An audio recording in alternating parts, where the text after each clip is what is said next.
Olá, investidores! Sejam bem-vindos a mais um vídeo do nosso Panorama Matinal. Aqui você fica sabendo tudo o que está acontecendo no Brasil e no mundo, questões que impactam seus investimentos e, é claro, a cotação das suas commodities, sejam elas soja, milho ou trigo. Vamos dar uma olhadinha, pessoal, como é que ficaram os mercados no dia de ontem e como é que eles estão rolando no dia de hoje. A gente tem o petróleo que subiu no dia de ontem, subiu 0,58% e hoje sobe aí 0,56%. Petróleo que segue naquela região muito difícil de ter alguma evolução de preços, né? Basicamente a demanda global mantém ele mais pressionado para baixo, enquanto os conflitos no Oriente Médio mantêm ele pressionado para cima e ele acaba encontrando uma estabilidade dentro dessa faixa de preço que vai dos 70 aos 77 dólares. Olhando para o óleo de palma, ele subiu 1,1% no dia de ontem e hoje fechou aí com uma cotação subindo 1,08%, se recuperando aí das recentes quedas.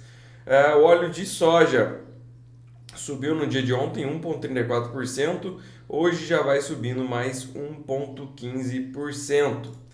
Olhando para o soja em grão, a gente teve ontem os preços chegando a trabalhar abaixo da mínima de 2021, tá, pessoal?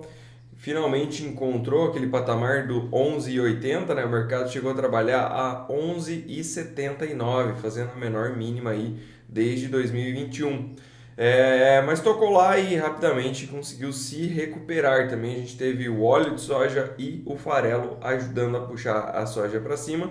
E a gente viu aí ao longo do pregão a soja retornando para cima, subindo 0,65% e hoje já sobe 0,08%. A princípio ainda se mantém vivo aqui essa região de suporte para o preço, tá, pessoal? Se o mercado vier a perder a região desses 11,80, confirmar um rompimento, ou seja, fechar abaixo desses 11,80, a gente poderia ver o mercado buscando patamares mais baixos na casa de 11,10 aproximadamente.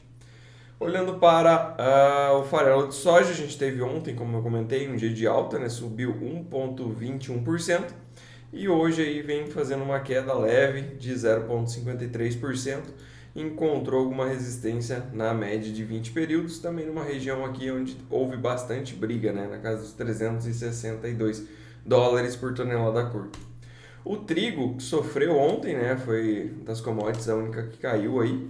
A gente viu uma queda de 1,58%. Trigo, como eu venho comentando faz tempo já, né, talvez a commodity mais complexa que a gente tem no momento.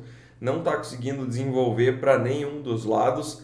Segue muito travado. Tudo isso se deve aí a uma questão global de mais ofertas.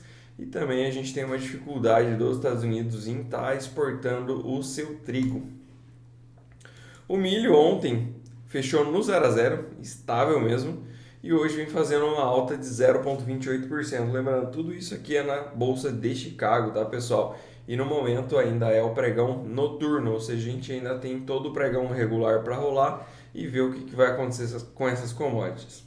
Aqui no Brasil a gente teve um dia de recuperação para o nosso milho que subiu 2,02%, 2,07%, uma bela uma alta em cima da região de suporte, né?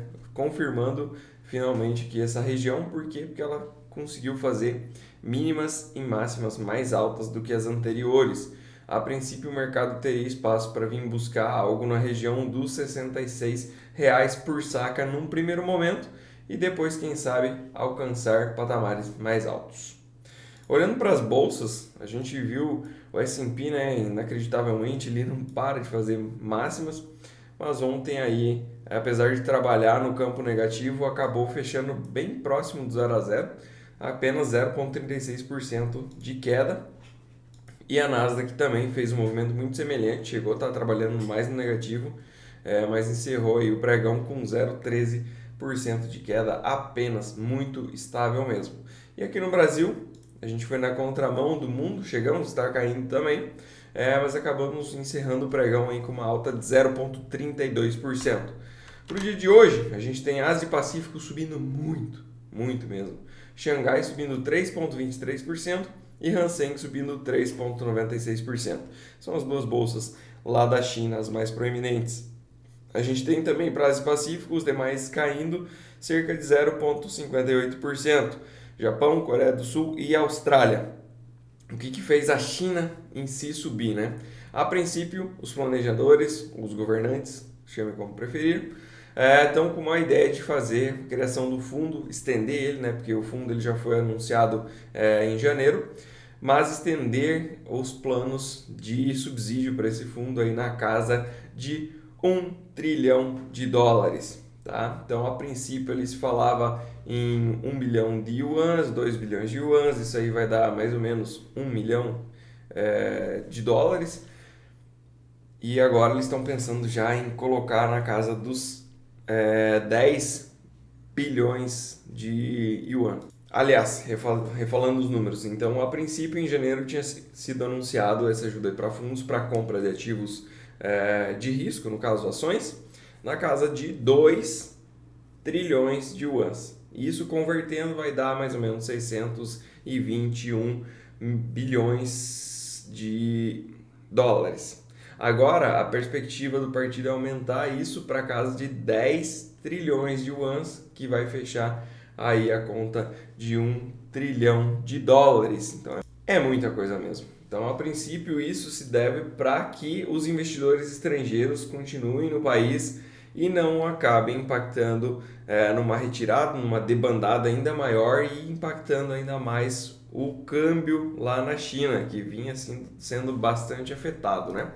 Então, a gente vê aí a China descolando, subindo realmente muito forte por conta aí da possibilidade desses estímulos virem bem gordos, né? 1,4 trilhões de dólares é muita coisa. E isso tudo voltado aí para a compra e regulamentação do mercado de ações lá na China. O mercado ficou bem animado e subiu tudo isso. E lembrando, eles ainda não podem trabalhar a descoberto, né? Vendido a descoberto. Então, você retira aí a possibilidade de vender e ainda dar estímulos para compra, 4% de alta. Olhando para a Europa vem subindo no dia de hoje. A Europa ontem fechou praticamente toda ela no negativo, com exceção da Bolsa da Itália.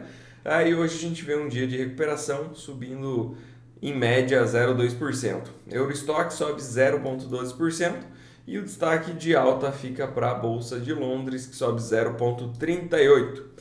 Na parte de futuros, a gente tem uma perspectiva de um dia negativo para Estados Unidos, com S&P 500 caindo 0,15% e Nasdaq caindo 0,12%. Olhando para o dólar, a gente tem um dólar neutro no momento, contra as principais moedas do mundo, e um dólar mais misto contra países emergentes. Para as commodities não agrícolas, a gente tem o minério de ferro caindo 0,63%, e o petróleo subindo 0,6%, o que equilibra as coisas aqui no nosso mercado doméstico.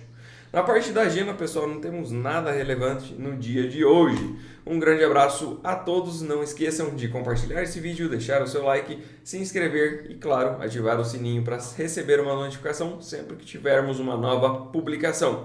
No nosso canal você pode acompanhar as recentes palestras que demos e também lá no nosso Instagram as atualizações diárias. Um grande abraço!